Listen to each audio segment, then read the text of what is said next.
대한민국이 다시 한번 세계 최고가 될 수 있다는 신념으로 노력하고 계신 전하진 국회의원님을 모시고 첨단 에너지 자립마을 썬빌리지와 또 이를 통해 대한민국이 다시 한번 세계 최고의 에너지 강국이 될 수 있는 기회에 대해서 말씀을 들어보는 시간을 갖도록 하겠습니다.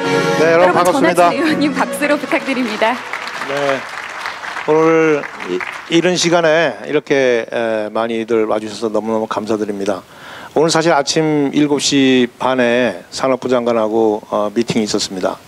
제가 대통령께서는 파리에 가서 기후변화에 적극 대처하겠다고 얘기하시고 신재생에너지 사업을 100조를 만들겠다고 말씀하시는데 우리 정책은 과연 그 대통령께서 말씀하시는 것을 지금 맞춰가고 있느냐 이렇게 질문을 드렸더니 열심히 하고 있습니다 그러더라고요.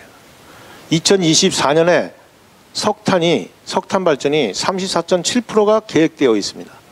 10개의 석탄 발전소가 지금 지어지고 있습니다. 그럼에도 불구하고 지금 대통령께서 말씀하시는 기후변화에 적극 대처하는 과연 우리나라 정부인가 하는 의문이 참 많습니다. 굉장히 시급하고 급해서 오늘 이렇게 바쁘게 자리를 마련하게 됐습니다. 앞서서 두 분께서 굉장히 좀 충격적인 얘기를 드렸습니다. 저는 좀 더 구체적인 얘기를 좀 하겠습니다. 일자리가 20억 개가 사라진다고 하는데요. 여러분들이 한번 상상해 보시면 금방 이해가 되실 겁니다. 아까도 여러분들이 얘기를 했지만 자동차에서 100년이 넘도록 자동차는 엔진의 성능을 개발하는데 총력을 기울여왔습니다. 그래서 그 좋은 엔진을 갖고 있는 회사 자동차가 좋은 자동차였어요. 근데 이제 엔진을 드러내게 됐습니다. 자동차에는 이제 엔진이 없는 겁니다. 배터리하고 모터만 있습니다. 그렇다면 그 엔진에 참여했던 수많은 엔지니어들, 수많은 기업들은 다 뭘 해야 됩니까? 일자리가 사라지게 되는 겁니다. 눈을 봐도 뻔한 건데, 불을 봐도 뻔한 건데 그거를 지금 우리가 외면하고 있는 거 아니냐 이런 생각을 합니다. 저는요 IT 출신입니다. IT 기업가 출신입니다. 98년도 한글과 컴퓨터의 사장을 하면서 당시에 IMF 직후에 인터넷 시대가 온다고 주장을 했던 사람입니다. 그때 만약에 우리가 인터넷을 주장하지 않았다면 지금의 벤처기업은 없었을 겁니다. 그때는 인터넷이 쓰기가 굉장히 불편했었어요. 그런데 1999년도에 인터넷이 3만 원을 내면 무제한 쓸 수 있는 인터넷이 출현을 합니다. 소비자의 니드에 딱 맞는. 그러고 나서 4년 만에 1000만 회선이 보급되면서 우리나라가 초고속 인터넷 세계 최고의 국가가 됩니다. 그 이후에 네이버나 넥슨이나 수많은 인터넷 기업들이 지금 수조, 수십조 원의 기업으로 성장을 합니다. 불과 15, 16년 전에 출발한 회사들입니다. 정보통신은 많은 혁신을 우리한테 학습시켰습니다. 여기 보시는 이 컴퓨터는 제가 84년도에 대학을 마치고 그 당시 금성사에 입사해서 만졌던 컴퓨터입니다. 이 컴퓨터의 CPU는 1MB였습니다. 옆에 있는 테이프 드라이브가 65MB 저장 장치입니다. 저 옆에 있는 하드디스크가 350MB를 저장하는 장치입니다. 이 기계가 그 당시 얼마인 줄 아십니까? 당시에 2억 원이었습니다. 그런데 30년 만에 우리는 슈퍼컴퓨터보다도 더 큰 이 스마트폰을 남녀노소 다 갖고 다닙니다. 만약에 이 컴퓨터가 필요한 CPU를 메인 컴퓨터로부터 받는다고 생각해 보십시오. 과연 우리의 이 컴퓨터 파워를 메인 컴퓨터가 공급할 수 있겠습니까? 이런 혁명을 우리는 지난 한 30년 동안에 경험을 했습니다. 그래서 세상은 엄청난 데이터량으로 확산이 됐습니다. 그리고 세상은 바뀌었습니다. 이런 피라미드 구조에서 네트워크 구조로 바뀌었습니다. 저희가 오늘 말씀드리는 호모 미쿠스라는 새로운 인류는 바로 이 네트워크 사회의 리더를 말하는 것입니다. 과거에 탑에 있는 사람이 아니고 이 네트워크의 중심에 있는 사람을 저희가 호모 미쿠스라고 얘기를 하는 겁니다. 이런 정보통신의 변화는 여러분들이 이미 몸으로 체험하고 생활해서 경험하고 있기 때문에 넘어가겠습니다. 두 번째 새로운 혁명이 또 시작되고 있습니다. 앞서도 말씀드렸지만 제조혁명입니다. 바로 3D 프린터입니다. 대형 공장에서 싸게 물건을 만들어야 된다는 이런 관념을 깨는 것이 바로 3D 프린터인데 우리나라는 아직도 장난감 수준에 머물고 있습니다. 그런데 이미 중국에서는 집을 짓고 있어요. 얼마 전에 우리 박영수 대표께서 중국의 이 집 짓는 회사 회장님이 모시고 왔어요, 한국에. 중학교만 졸업하셨던 분인데 중동에 20만 채를 수주를 받아가지고 하루에 한 채씩 찍어내고 있습니다. 500만 원이면 찍어낼 수가 있어요, 집을. 이미 중국은 이런 기술을 갖고 있습니다. 자, 집만 찍어내는 것이 아니고 수많은 것들을 찍어내게 될 겁니다. 이 찍어내는 3D 프린터의 특징은 바로 분산입니다. 어디서나 제조가 가능하다는 거죠. 근데 더 심각한 것은, 더 충격적인 것은 바로 오늘 앞서도 말씀드렸지만 바로 이 에너지의 변화입니다.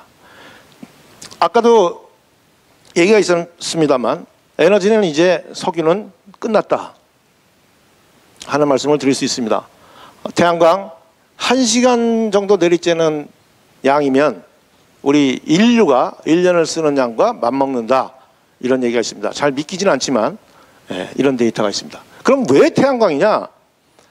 오늘 산업부 장관이 신재생에너지를 강조하니까 무슨 얘기를 하냐면 아유 의원님 신재생에너지 지금 많이 하고 있는데요. 우리가 쓰는 에너지를 다 바꾸려면 지금 영월인가 어디에 40만 평의 모듈을 깔았는데도 지금 얼마밖에 안 됩니다. 이런 얘기를 해요. 자, 태양광의 특징은 어디서나 발전이 가능하다는 겁니다. 우리가 와이파이, 무선 장비를 쓰려면 인터넷 안테나를 달아야 됩니다. 근데 하나님께서 지구 전체에다가 안테나를 만들어 주셨어요. 태양이 비치는 곳이면 어디나 전기를 만들 수가 있다는 겁니다. 그런데 문제는 뭐였냐? 비가 오면 안 나오고 저녁에 안 나옵니다. 그래서 불규칙한 거예요. 이 불규칙함을 해결한 것이 뭡니까? 바로 ESS라는 에너지 저장 장치입니다. 이 에너지 저장 장치가 저는 내연기관을 대체하는 장비라고 저는 생각을 합니다. 그래서 3차 산업혁명의 핵심은 분산화되고 또 저장 기술을 가지고 그래서 2차 산업혁명은 자 여기 보시면 태양광 모듈이 1953년도에 1785불이었습니다. 그것이 지금 2012년에 1.3불로 떨어지고 2015년에는 0.7센트로 0.7불로 떨어지고 있습니다. 가격이 푹 떨어지고 있는 거죠. 또 ESS 가격도 지금 계속 싸지고 있습니다. 마치 대형 컴퓨터가 2억 원 하던 것이 지금 30년 만에 수십만 원의 슈퍼컴퓨터를 여러분들이 갖고 있는 거나 비슷한 현상이 벌어지고 있는 것입니다. 아까 보셨지만 토니 세바라는 분이 에너지혁명 2030을 우리 박영수 대표하고 공조해서 발표를 하셨습니다만 2030년이면 모두 다 태양광으로 갈 것이다 라고 얘기하는데 제가 볼 때는 이것이 가능하다는 생각입니다. 또 제레미 리프킨은 한계비용 제로 사회라는 얘기를 하고 있습니다. 그렇지만 가장 중요하게 불을 댕긴 사람은 누구냐? 바로 앨런 머스크입니다. 테슬라의 앨런 머스크가 아까도 설명이 좀 있었습니다만 이 ESS에 관심을 갖기 시작했습니다. 그래서 자기는 전기차 회사 사장이라고 얘기 안 합니다. 차세대 에너지 기업 대표라고 얘기를 합니다. 이 양반이 만든 바로 저 파워월 7kW짜리 ESS를 3,000불에 내놨습니다. 전기는 대형 컴퓨터로부터 더미 터미널을 쓰는 형태의 시스템이었다라고 생각하고 또 지금도 그렇게 되어 있습니다. 우리는 전기가 발전소에서 불을 끄면 다 블랙아웃이 돼야 됩니다. 그런데 저 ESS를 달고 태양으로부터 에너지를 받아서 저장을 해두면 전기 회사건 관계없이 독립을 할 수가 있습니다. 물론 100% 독립이냐 일부 독립이냐는 논외로 치고요. 그래서 아침에 쓰는 전기, 저녁에 쓰는 전기를 낮에 전기를 담아놨다가 아침, 저녁에 쓰는 겁니다. 이것이 비쌌기 때문에 경제적으로 이것이 가능하냐는 생각을 갖고 있던 차에 앨런 머스크는 저거를 3,000불에 내놓으면서 가능하다는 얘기를 한 겁니다. 물론 적자가 날지 몰라요. 왜 앨런 머스크가 저걸 내놨겠습니까? 시장을 만들겠다는 생각을 한 거죠. 우리는 이 기술을 ESS에 관련 관련된 기술을 세계 최고로 갖고 있습니다. 그럼에도 불구하고 우리는 시장을 못 만들고 있는 거예요. 에런 머스크가 저걸 저렇게 치니까 어떤 일이 벌어졌냐? 일주일 만에 8억 불어치 주문이 들어옵니다. 그러니까 8억 불어치 주문을 받고 기술을 갖고 있는 회사한테 너희들 3,000불에 우리 팔 거니까 2,500불에 공급해라. 울며 겨자 먹기로 2,500불에 공급을 해야 되겠죠. 누가 그걸 합니까? 아마도 한국 회사나 일본 회사들이 그렇게 할 겁니다. 우리는 시장을 기술을 갖고 있으면서도 남한테 다 뺏기는 겁니다. 저는 이것이 너무나 안타깝다는 겁니다.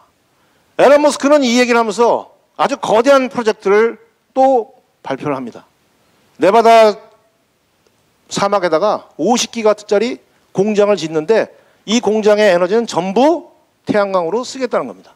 그리고 이 태양광으로 쓰는 이 공장에서 50만 개의 ESS를 만들어내겠다는 겁니다. 아마도 그렇게 되면 ESS 가격은 더 떨어질 겁니다. 150만 원, 200만 원짜리 ESS를 집에다 갖다 걸어 놓으면 한전으로부터 전기를 받지 않아도 대충 쓸 수 있습니다.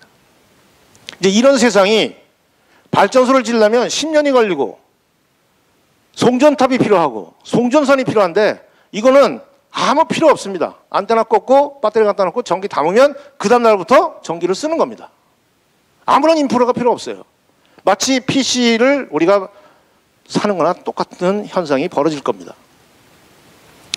그래서 2차 산업혁명은 석유와 내연기관이 주도했는데 이제 3차 산업혁명은 바로 이 재생에너지와 저장장치가 주도할 것이다. 그리고 이미 이것은 시작이 됐고 빠르게 이 전열이 정비되고 가다듬어지고 있다 하는 겁니다. 만약에 이렇게 되면 어떤 변화가 될 것이냐? 인류 문명이 전 세계로 확산될 것이다. 왜? 지금까지 내연기관과 석유에 의한 2차 산업혁명의 문명은 그 전기를 공급해주는 수도물을 공급해주는 그 범위 내에서 문명이라는 것이 만들어졌습니다. 그런데 재생에너지와 태양광을 가지면 아무 데서나 문명을 건설할 수 있습니다. 아무 데서나. 섬에서도 문명이 건설되고 아프리카에서도 문명이 건설되고요.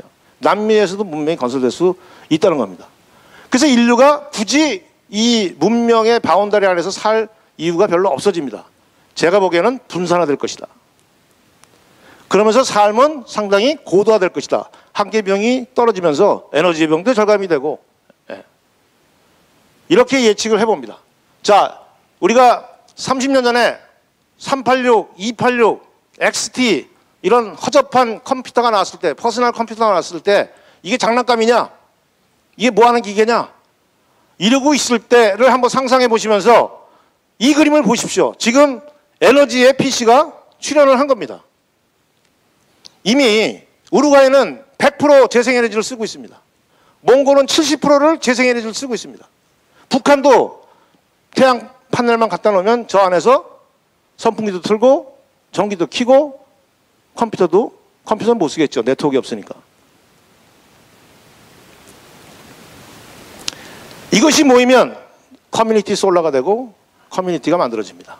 서로 이 안에서 한 집에서 하기에는 경제성이 좀 부담이 되면 커뮤니티 안에서 물도 자립하고 에너지도 자립할 수 있는 구조를 만들 수가 있습니다. 그리고 이것을 남으면 옆집 옆마을에 빌려주고 모자르면 옆마을에서 꽂아 쓰고 이게 소위 말하는 스마트 그리드입니다.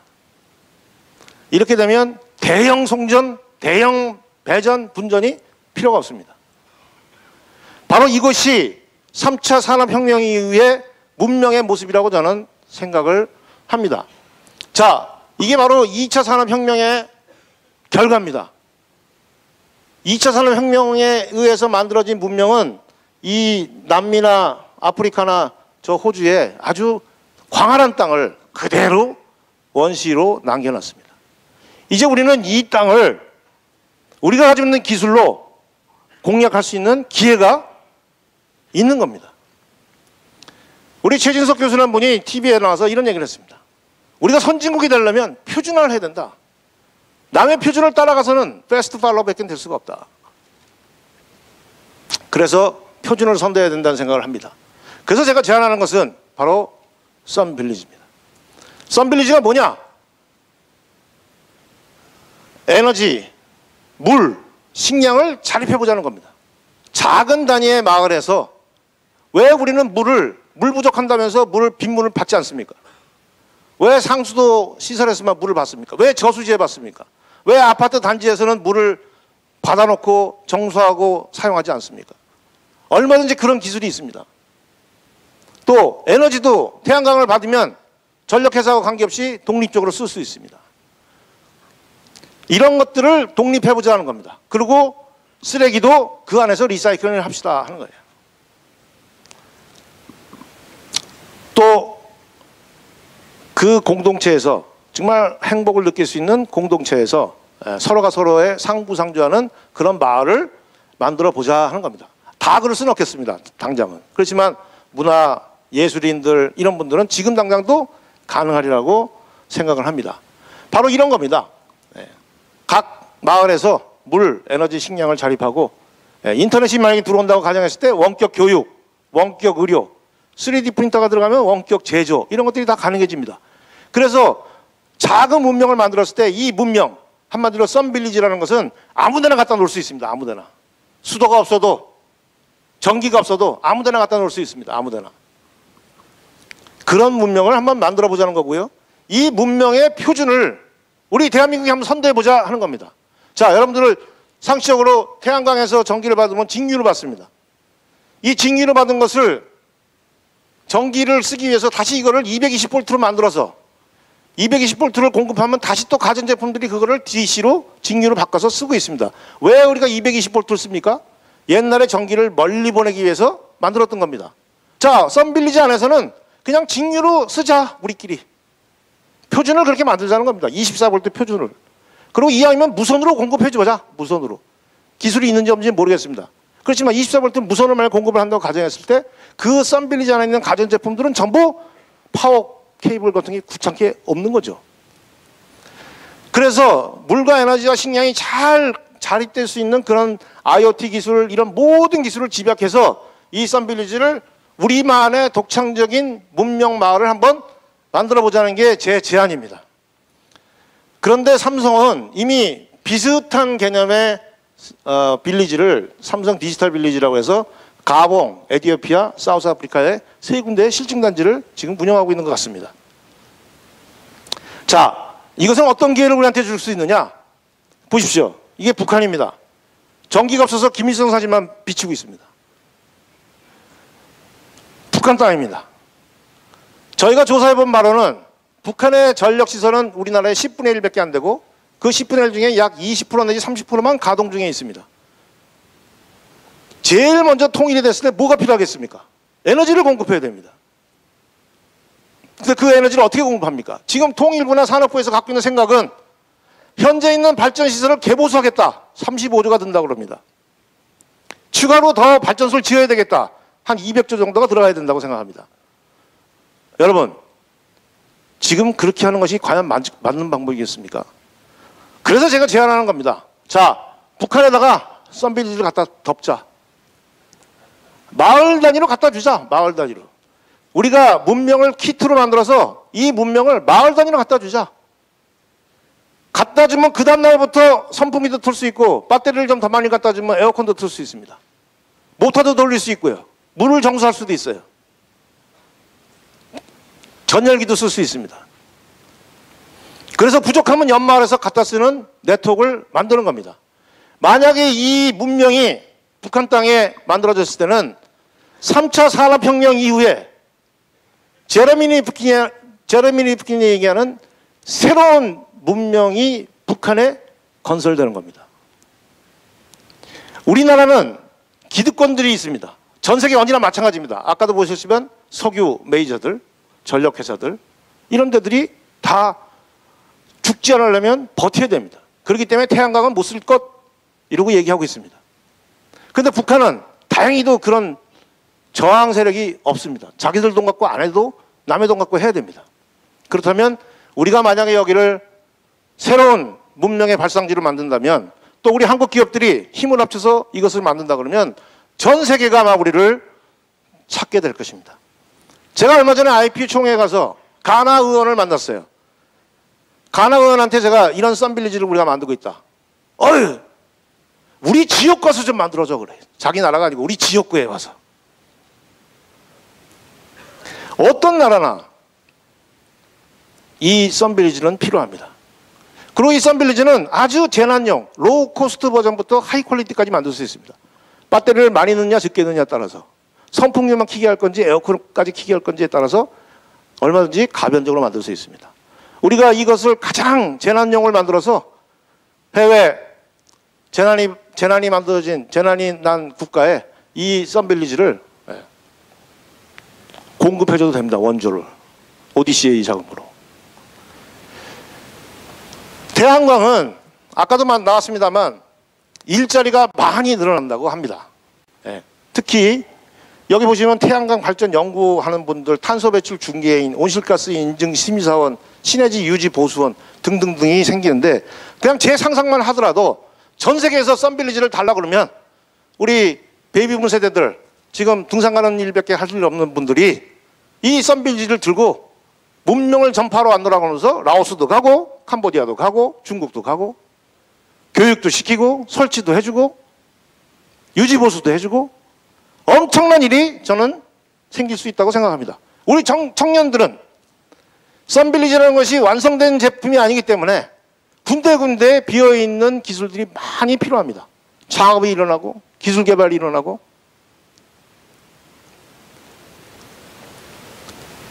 재생에너지는 에너지 절감뿐만 아니고 온실가스 감소가 되죠. 그리고 공기가 청정해지면 의료보험료도 줄어든다는 겁니다. 약 2천조 원의 의료보험 비용이 감소한다는 데이터도 있습니다. 지금 이제 투자라는 것은 미래를 향해서 투자가 일어나지 사양산업에 투자하지 않습니다.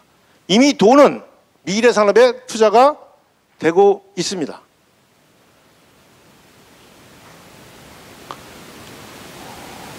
그런데 우리는 아직도 석탄에 미적미적 이미 허가내준 발전소들이 지어지고 있는 겁니다. 오늘 이 포스코 에너지에서도 오셨지만 2천만 킬로와트짜리 석탄 발전소가 지금 지어지고 있습니다.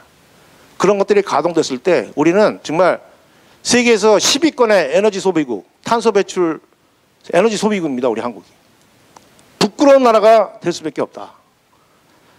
그래서 새로운 일자리를 만들고 새로운 비전을, 우리나라가 다행스럽게도 수많은 기술을 갖고 있습니다. ESS 세계 1위입니다. 태양광 발전 세계 1위입니다. 연료전지 거의 세계 1일 거예요. 그죠? 연료전지도. 또 수많은 교수님들이 새로운 기술들을 연구하고 있습니다. 그래서 힘을 합치면 여기에 전자제품들도 있어요. 또 배를 팔아먹을 데가 없다고 그러는데 썬빌리지를 만드는 겁니다. 수상 썬빌리지를 만들어서 배에다가 아예 그냥 삼터를 만들어서 그냥 파는 겁니다. 같이 힘을 합치면 엄청난 일을 할 수 있다고 생각합니다. 여러분, 여기 오신 분들은 그나마 우리가 혁명을 위해서 왔습니다. 아직까지도 이것이 자기들의 삶 속에서 굉장히 불편하고, 그래서 버티고, 그래서 애써 외면하고, 이런 분들이 우리나라에는 너무나 많이 있습니다. 이제 힘을 모아서 이분들을 일깨워야 됩니다. 그것이 결국은 공면하는 길이다. 배가 가라앉고 있는데 그 배에서 1등석을 차지하면 뭐 하겠습니까? 저는요, 앞으로 한 5년이 골든타임이라고 생각합니다. 이미 에런 머스크가 시장을 만들기 위해서 저렇게 질러버려면 그쪽으로 확 쏠리게 돼 있습니다. 돈이 있어요. 마켓을 갖고 있습니다. 확 쏠립니다. 엊그저께 신문 보셨습니까? 우루과이는 이미 100%입니다. 몽골도 70%가 신재생 에너지입니다. 시장이 많습니다. 그래서 우리나라에 있는 이 재생에너지 기업들이 한국에는 팔아먹을 데가 없으니까 맨 해외 나가서 지금 팔고 있어요. 레퍼런스도 못 만들고. 우리는 이 상황을 깨야 됩니다. 오늘 여기 모이신 분들이 그런 천병이 되어주시기를 간절히 바랍니다. 감사합니다.